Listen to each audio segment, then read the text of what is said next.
Yes, of course, with pleasure. All right. So from what I have understood is that this is obviously to celebrate the Marshall's 50th anniversary. So yeah, as I introduced myself earlier, and I am going ELT intern, and I'm representing the ELT department from the TLC, the Teaching and Learning Commons. So I'll be going in depth with what the ELTs are actually can do for you and what they are. So to start off with, there's this activity that my supervisor really holds close to her heart. So we'll be go ahead and doing that where um, you're going to be put into breakout. Normally we do this in person. So like trying to adjust to the virtual setting. We will be going into breakout rooms in pairs. And what I want you to do in those breakout rooms is talk to the other person for 30 seconds about what you're good at. It could literally be anything. It doesn't have to be anything specific or academic. So for example, for me is like, hello, my name is Michael Alcazar. I'm good at spending money. I am good at napping. I am good at drinking water to stay hydrated. You know, it can literally be anything. The point is to get that out there and like put that positivity vibe, get those vibes flowing. So yeah, so let me go ahead and actually, am I able to make breakout rooms? You might not be I able don't. to. I can go ahead, but I can't. I can't go in a breakout room because I'm the host. Um, Right. but so how many? There's not that many people on it. You think 3 breakout rooms is enough? Yeah, I would say so. Okay, I'm just gonna. As long as there's more than two people in the breakout room. Yeah. Okay, well, we'll find out. I'll let you know. Hmm. I can move people if they don't go there. Okay, here we go. 3 in each one. Perfect.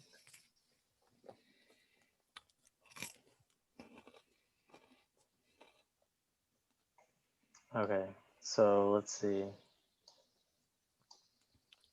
And then Professor Carver, if you could put like what is this called? The announcement message, breakout Yeah. room message, Yep. to put go. There you go.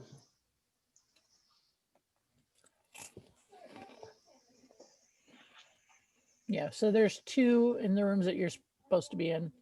Oh, she how went. Oh, And okay, there's 3 okay. everywhere else. So it's either 2 or 3 people. Oh, okay. Usually I for the guess. sake of time, it's better to like keep it 2-2-2. Yeah. So I hope she how what's it called? Um, keeps that in mind. Yeah. Well, what I've learned is people use as much time as you give them. So just let me know when you want me to bring people back. Okay, yeah, definitely. Um, So how did you get involved in the Commons? it's quite a funny story actually, because it was inadvertently getting involved. Really quick, could you type in the chat or like to send a message, switch, person 2 go?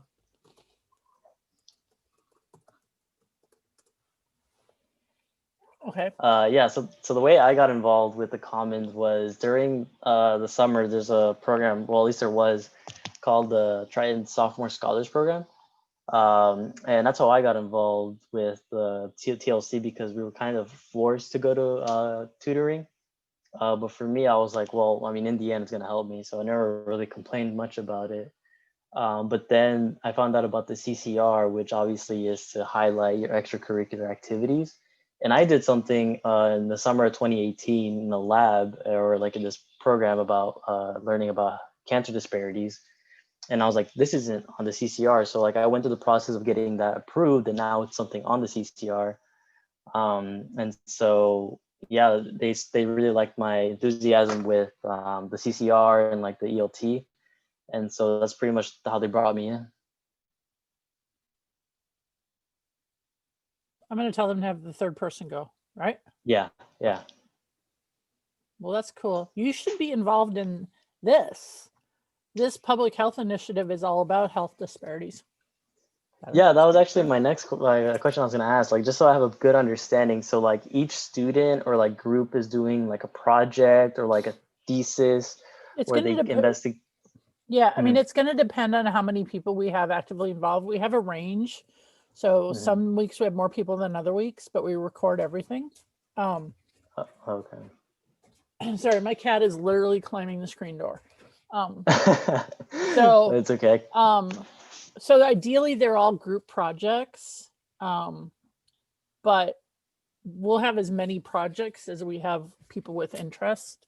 So we have a spreadsheet with some of the ideas that we've been sort of playing around with around health disparities, that I'm going to just real quickly talk about a little bit right when we're done. I think we might have some people do individual projects. There's a student that got a hold of me that she hasn't been able to make these meetings, but she wants to do a project. So it's pretty flexible. It's really just to provide a structure that students can do things to address health disparities. And it could be research, it could be an intervention, it could be public, communication, to the public about things. So right, absolutely. Yeah. Okay. Just sorry to cut you off, but can you bring everyone back? Yep. Okay. No, yeah, I mean, this definitely is something. This is definitely something up my alley, which I found interesting. I think it's up a lot of people's alleys, and people just we've tried a lot of ways of communicating to people, because it's for Marshall's 50th, but it is not just for Marshall students at all. So that might be the message that gets across, unfortunately. I know it's hard, because when people say 50th anniversary for Marshall, they think it's okay, everybody's back. They think it's just for Marshall. But the student that I talked to wants to do a project as an ERC student. So, all right. Oh, okay. So, Michael, take it away again. Yes. All right. So if I could get some feedback from you all, how was it to talk about, things that you're good at? How did that feel? It was pretty fun. We realized we had things in common. So it's a good icebreaker.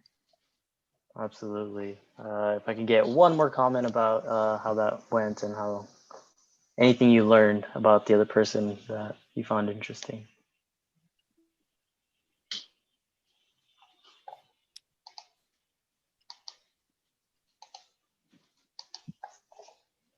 Just one more.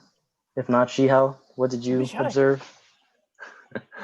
Yeah, sure. So we talk about cooking and gardening, and we were and also shopping. I mean, these three activities or hobbies are really pressure relieving. Yeah, absolutely. Yep. Yeah, so obviously, I think maybe through Zoom, maybe people will notice, but you'll notice that you weren't talking for 30 seconds. You'll actually were talking for a minute each time. But the point is to get across is that even though you might think that you're not able to talk good about yourself, or talk about things you're good at for 30 seconds, you actually did it for a minute.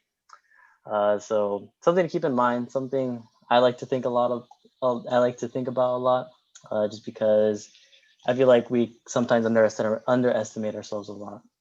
But yes. So moving forward with the actual presentation, these are the 4 engaged learning tools, as you can see, which are the enhanced electronic transcript, the real portal, the co-curricular record, and the 12 competencies. So now we'll discuss how each of these tools can help facilitate your role in this initiative, and how your position fits into the tools. So we'll start with the CCR, which is probably the highlight of this presentation. And what the CCR does is getting recognized for all the work you do outside of the classroom. And this is done through an official record that is validated by the registrar. Sorry, I can't pronounce that correctly. But yeah, so it's pretty much like a seal by the university saying, yes, this student is capable of handling this position, and these are the skills that they were able to demonstrate while working in that position. And you can capture opportunities like campus jobs, sports teams, student organizations, clubs, etc. We really want to highlight that extracurricular side of the student life on campus, and that's what the CCR can do for you. And it can also be used as a tool for reflection when writing cover letters or resumes, as you really look into what are some things that I can write, or things that I could add that really demonstrate what I'm good at. And that's what the CCR is there for, because it allows you to build that vocabulary as well, because you really reflect through it. So yeah, as I mentioned, it can be used as official record when you're applying to jobs. So you can probably use it as with your resume as well as the CCR, just because both are going to be really recognized and really valued, as it's going to have that seal from the university. And you have access to an informal copy of your CCR at any time, which you can log into at myccr.ucsd.edu, and you can log in and find your informal copy at any time, just to make sure, like, hey, did I get this added to my CCR? Is it there yet? Do I need to ask for validation, etc.? So as I mentioned earlier, there are things called competencies, and these are the 12 transferable competencies that you gain in and out of the classroom. Some of these competencies are skills that we use every day as students, but we don't even realize it. So for example, digital information fluency can be something as simple as using Google Docs, Google Sheets. And in this position that you guys are going into, I know that's going to be something important in terms of research ability. And look at that. Coincidentally, research ability is also another competency. So there hasn't been a 2020 study yet, and based on what happened with the pandemic, I would assume digital technology is going to skyrocket up that list. But according to the National Association of Colleges and Employers, these are how the competencies are ranked in terms of importance. This is obviously at a scale of 5, but yes, as you can see, each competency has its own different weight, but I would still consider most of them important. And then, yeah, so why is the CCR important? And it's pretty much to assess your student impact, increase your student impact, display your professional impact, and advocate for your professional impact. Because obviously as students, we want to make sure we're able to highlight things that we can do outside the classroom, because we know that when we're applying to jobs, it's going to be very important to be able to advocate for yourself and say, hey, I can do this and I have this to prove it. And thankfully, UCSD is able to offer that through the CCR. So as I mentioned earlier about the competencies, I would say each scenario is going to be different. So say for scenario 1, the competencies you develop are leadership, digital information fluency, and self-reflection. That might apply to you, but that might not apply to your colleague. So it's important to realize which competencies are applied to your situation. So maybe in scenario 2, research ability, oral digital communication, and professionalism and integrity apply more to you. So it's important to really get familiar with the competencies and be able to highlight, okay, which one's the one that's gonna really highlight what I did in this position and really demonstrate that I was able to achieve that skill and gain that skill.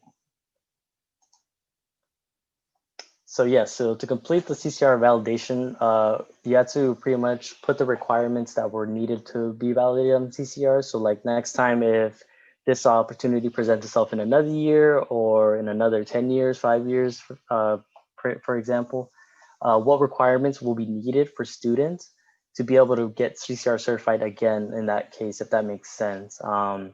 If you definitely have questions about that, you know, Shihao is there ready.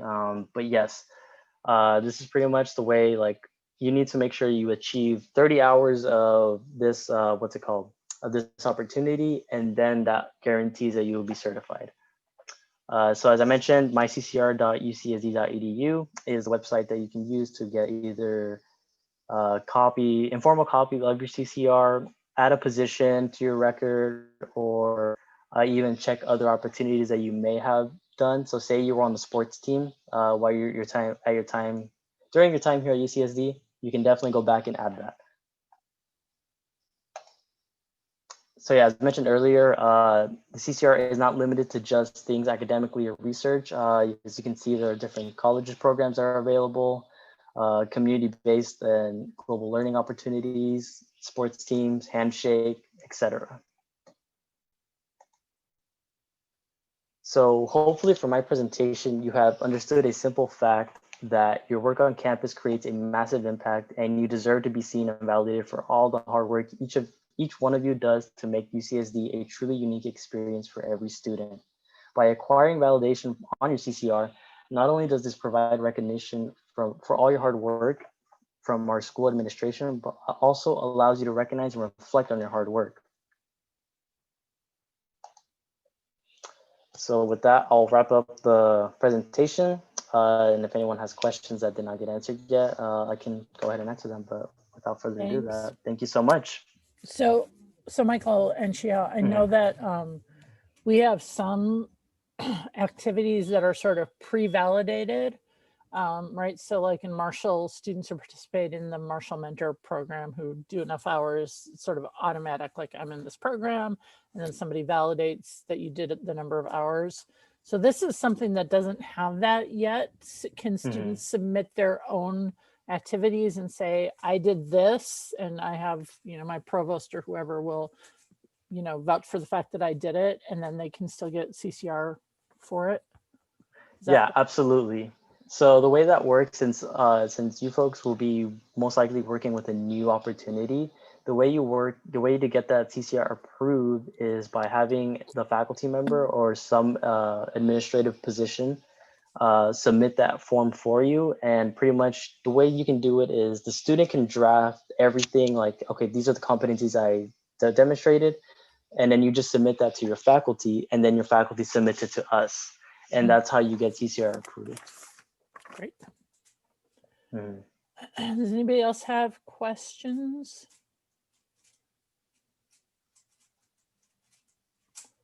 All right. Well, thank you for coming.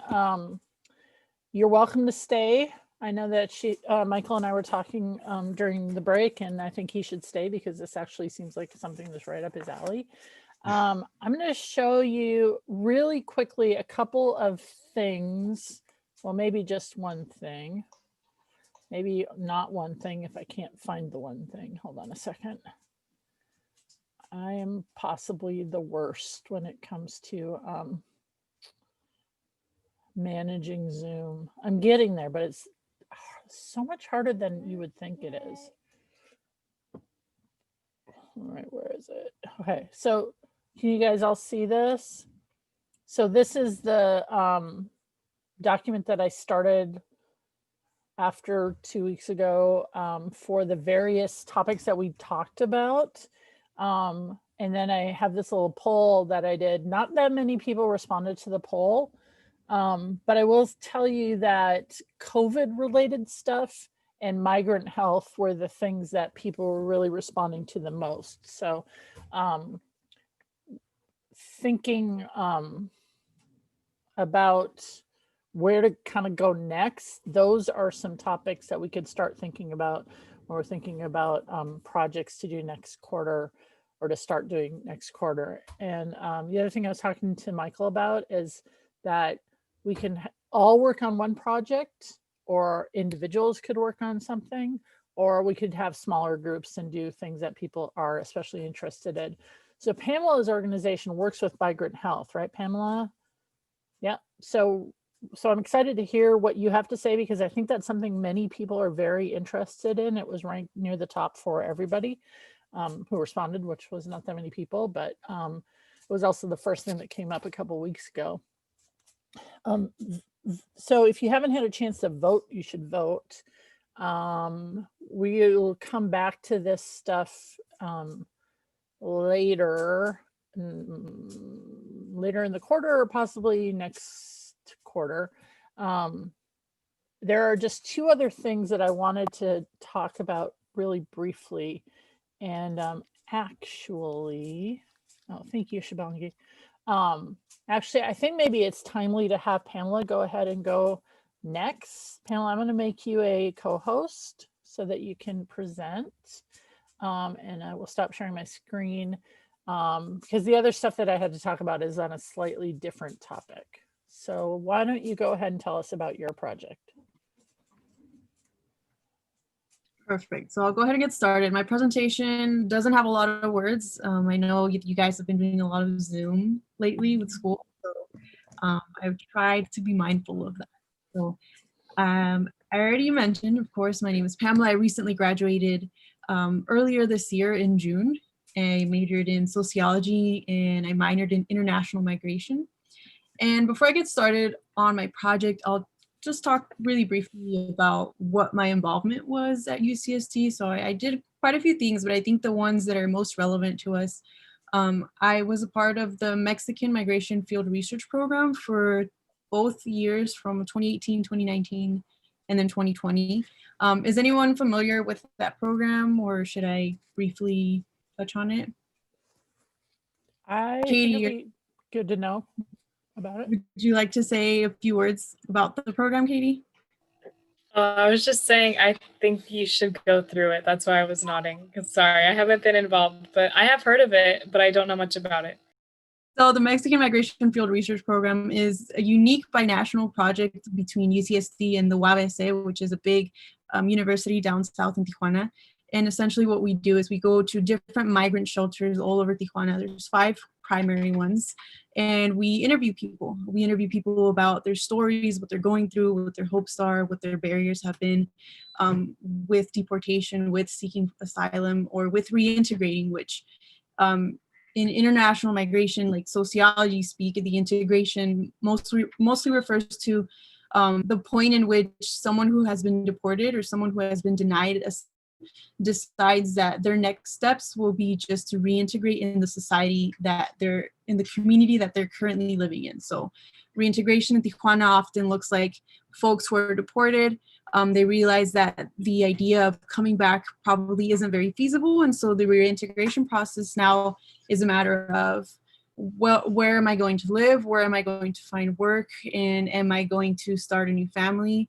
And for many folks, it's, where can I learn Spanish? Because, I mean, you might be surprised, but a lot of the folks who have been deported have been here the majority of their lives and don't even speak Spanish. So then that's an additional barrier to everything, which you would imagine also affects the likelihood of them getting employment in Mexico. So that is the Mexican Migration Field Research Program in a nutshell. In the picture that's up here, this was after we finished our research and after we all wrote our theses. We went to Sacramento and we lobbied for immigrant rights. Aside from that, I was also part of Alternative Breaks. We were the public health cohort in Bali, Indonesia, and this is essentially where I learned about the social detriments of public health and of medicine. So in other words, how does economic stability, infrastructure, access to education, and things that we don't normally think of as barriers to public health or to sustainability, and how they affect, you know, our day-to-day lives. And last but not least, Health Frontiers in Tijuana. Anyone who is sort of pre-med or studying biology might know a little bit more about this. Yes, no? So Health Frontiers in Tijuana, or sometimes called HFIT, is a program down south in Tijuana, of course, where we do basic screening and referrals to physicians. The biggest thing about this program and why it's so important is because the majority of the demographics that go there are migrants, are LGBTQ+, are HIV positive, and don't have access to healthcare. So that is, in a nutshell, what I have done before I graduated a few months ago. And so now I want to talk to you specifically about the project that I've been doing with Casa del Migrante. It's more of an education side of public health. I actually did it when it was funded through the Trails quarterly project. So I have a video on it, and I'm going to send the link to you all so you all can just watch it at the same time. And it's much more explanatory than I can, right? Because it's been a while. So let me send the link in the chat. And, you know, I would even recommend, you know, changing the things, putting the playback speed on like 1.5, if you will. But let me know once you guys wrap it up. All right, there it is.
So if I'm done, I guess probably everybody's done since I was slow on the speed up. I'm hoping everyone increased the playback speed. Can I get like a thumbs up? Is everyone pretty much wrapped up with it? All right, so before I move on, I know that for some of you, it may be the first time that you've heard of Asylum Migrante. I wanted to show you that video, one, so that you can be more familiar with the type of work that I specifically do with them, and two, because in the beginning I gave a very brief introduction about how long they've been there, since 1987, and the sudden closure, which has never happened before. And if you consider the amount of people that are deported on a daily basis and who no longer have access to emergency shelter, it's kind of like, whoa. So before I move on, does anyone have any questions either regarding the initiative or the shelter, anything? And maybe if we can shoot for like 2 questions before I move on, because I'm sure there's some lingering questions around there. Don't be shy.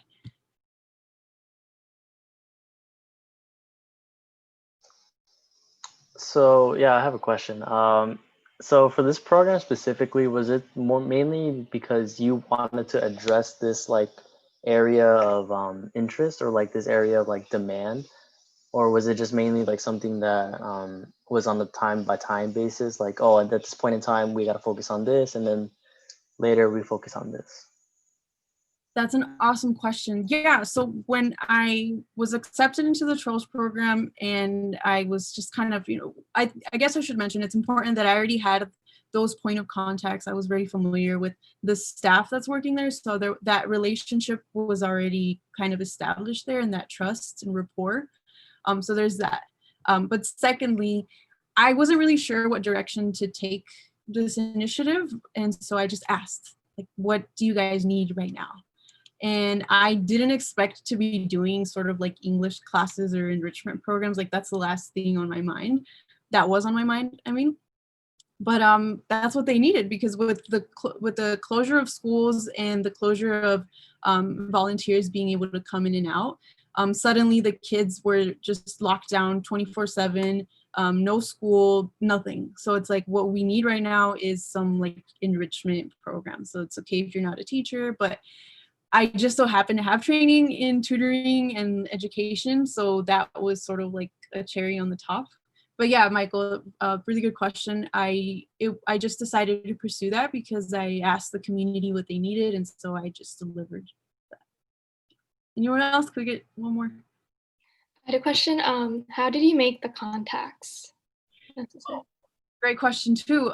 So I initially made the contacts. I was introduced to them and surrounding nonprofits in Tijuana through the Mexican Migration Field Research Program, the one that I spoke about briefly earlier.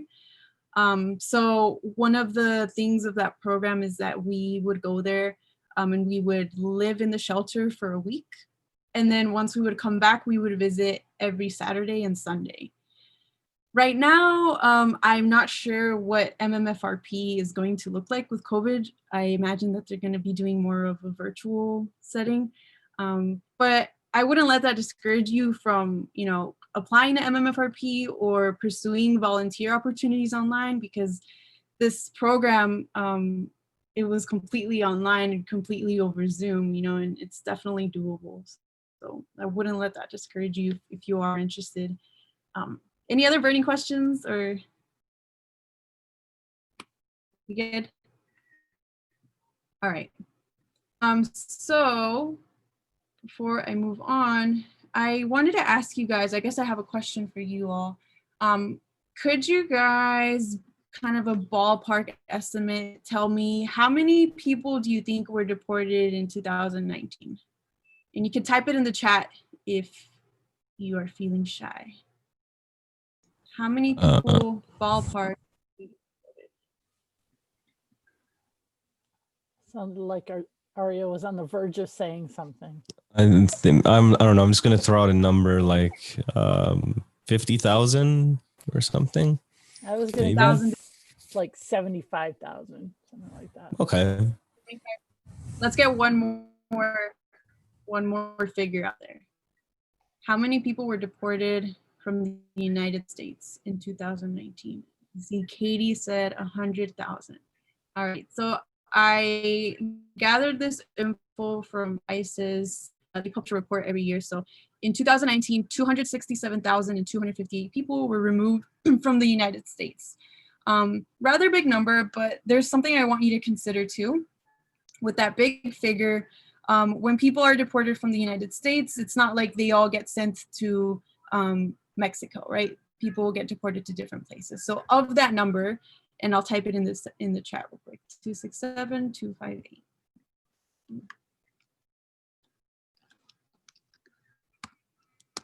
So 267,258. What percentage do you think of this was sent to Mexico? So thinking about our local Tijuana, 30 miles south from us. What percentage of this number do you think? 90%, half? Nice. Yeah, I'd say around half. 70%, half? Let's see. Can you guys see my screen? I can't see you guys. Yeah, we can see it. Some of you were right. Yes, about 47% of all these deportations were sent to Mexico. And even more alarming, about 95% of those are men. So it's like, I want you to think about how do you think this is affecting families, binational families, transnational families, when 90% of those deportations are men. I want you to think about how families are being separated and how families are being impacted economically, which, you know, as we stated briefly earlier, economic stability or instability and access to education are huge barriers in public health. A lot of the men that I interviewed while I was down there too were completely stressed because they're the sole breadwinners or the sole providers of their families here in the United States. The majority of whose children are US citizens who go to schools like us, UCSD, SDSU students, and suddenly their dad is deported and they can't continue school, right? Lots of layers into all of that. So before I move on really briefly, aside from deportations, another big thing right now that's being impacted because of COVID is asylum seeking. Is anyone familiar with the asylum seeking process? So if you are someone who is waiting right now in Tijuana for your turn to be called for your interview, how does that work? Does anyone know? You can throw out some guesses too.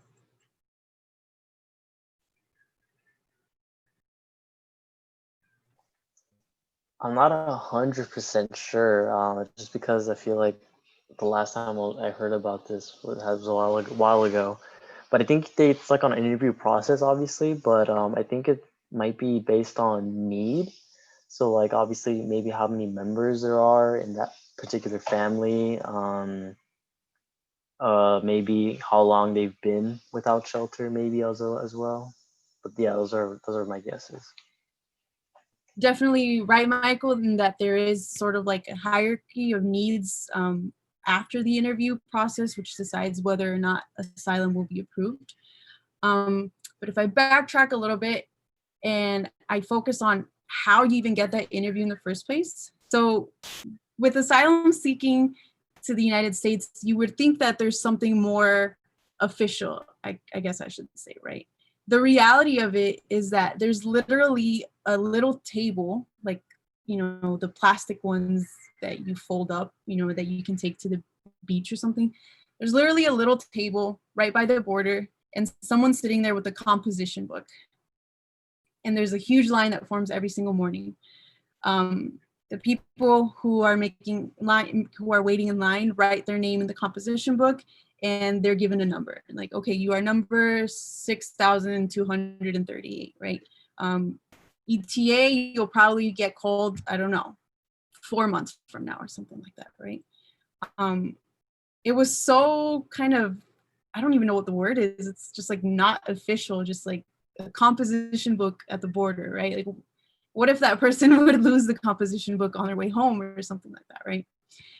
So because it's so precarious, one thing that they made is a little website called El Número de la Lista, which which means the number on the list. And I'll for you. It's made to be read in sort of an app on a cell phone, because most migrants, if they do have access to internet, it'll be over a cell phone, not really like desktops or laptops. So it looks a little funky on here.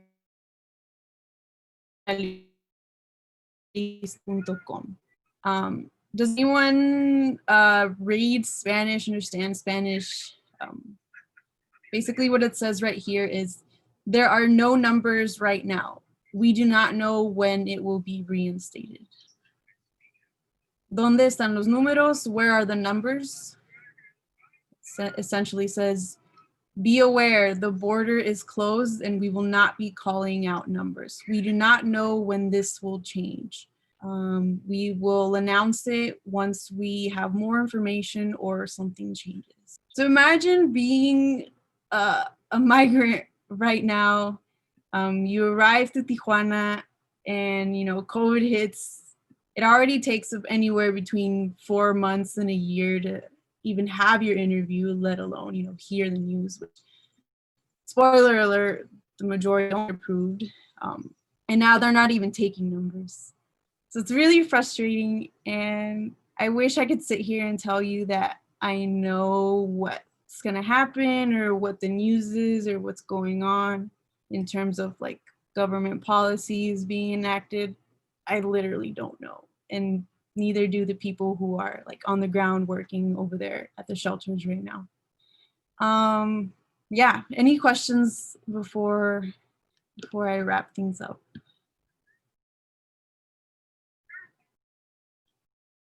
Probably should wrap things up just because we have to have like 2 other things and Katie's gonna need to leave, so. Definitely. So I will end kind of on a shameless little plug with my current employer. So South Bay Community Services. I have, you know, this is our new logo, but if you look us up online, we probably have this old one still right now. And the only thing that I want to say is essentially what we've been focusing on COVID related is 2 different things, right? Actually, I should say 3. So number 1 would be COVID tracing. So if we believe that you have been in an area of the community that has recently had a positive test, we'd be the ones who contact you about, you know, where to seek free testing and stuff like that.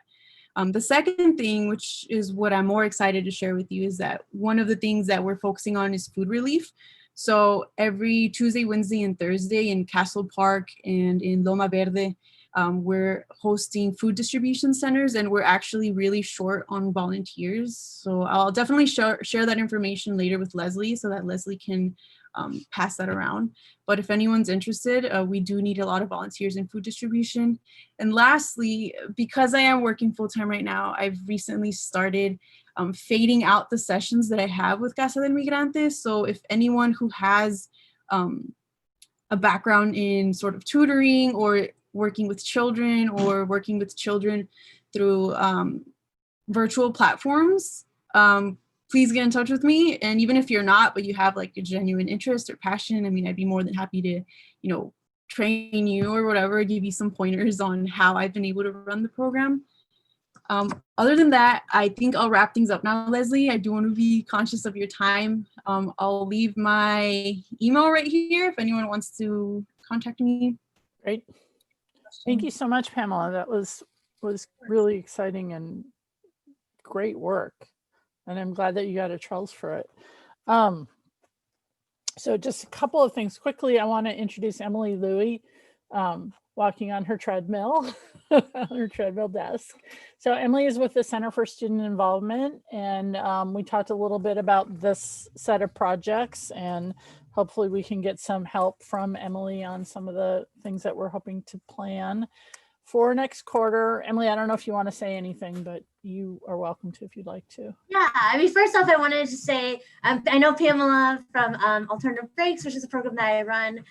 So proud of you, Pamela. And something I just really quickly want to point out is that Pamela just graduated. Like, she graduated in June, and she's done all this amazing work. And so I think a lot of times students feel like, oh my gosh, like I must be like this, years down the line, and I must be this alum, and it's like, no, Pamela just got involved with campus. So just wanted to make sure to point that out, and that I'm so proud of you.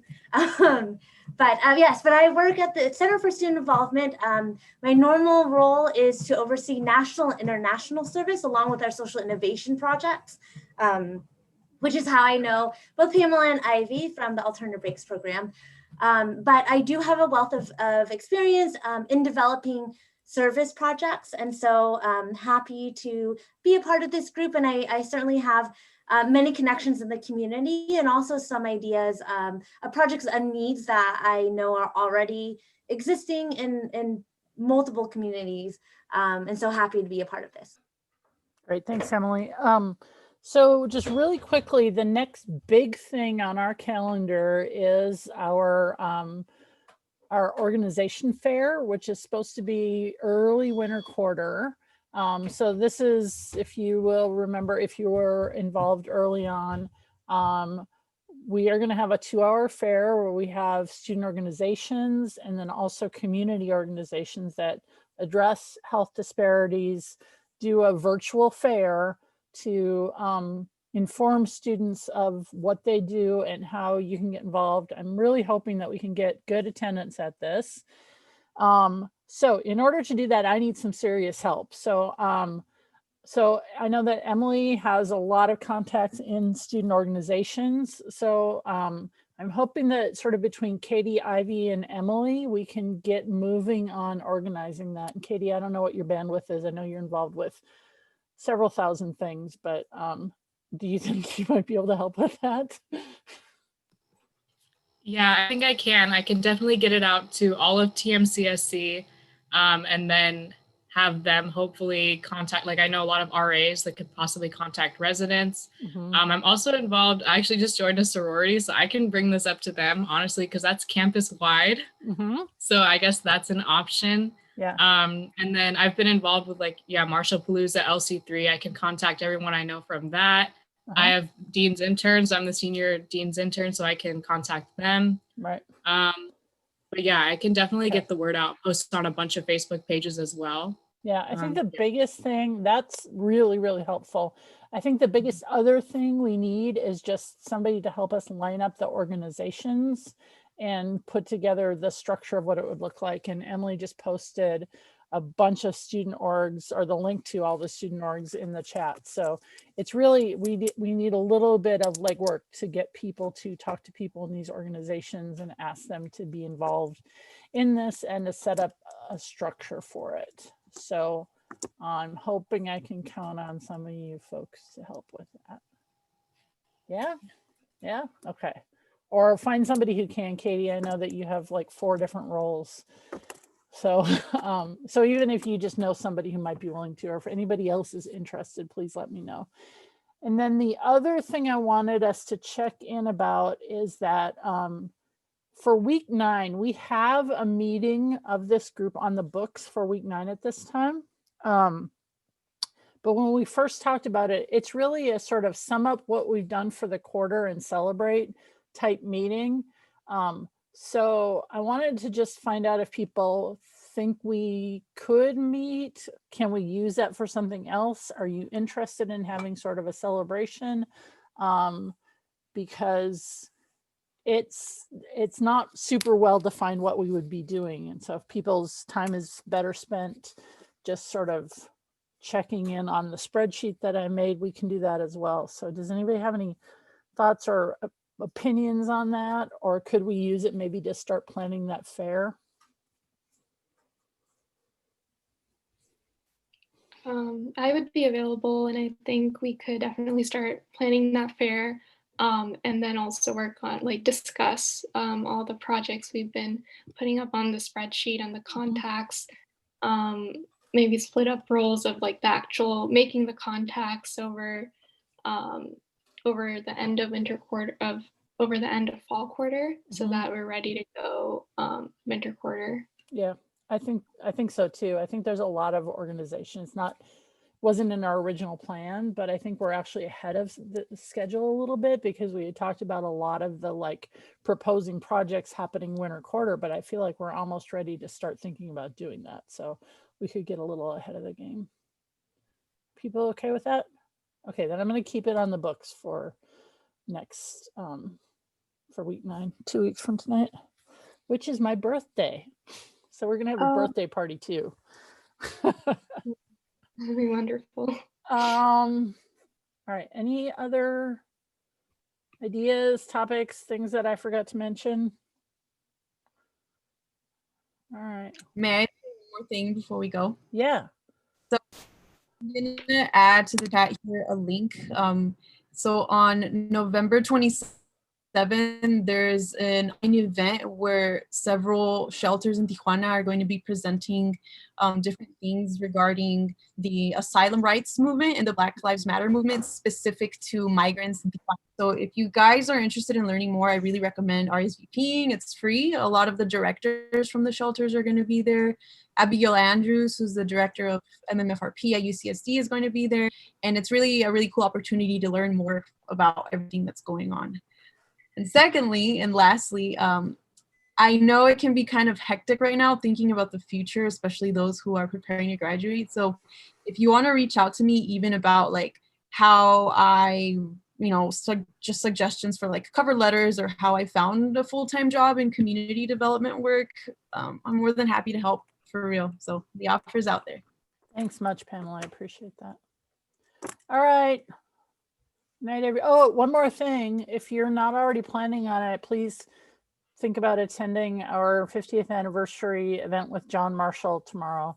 So this is Thurgood Marshall's son. He's going to talk about just Thurgood Marshall's legacy. It's not just for Marshall students, it's for all students and even alumni.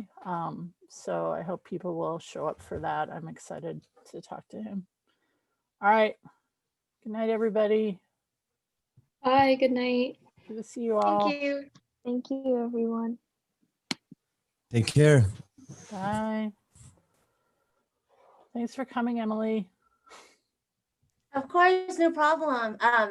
Does this meeting start at 6:30, right? No, it started at 6.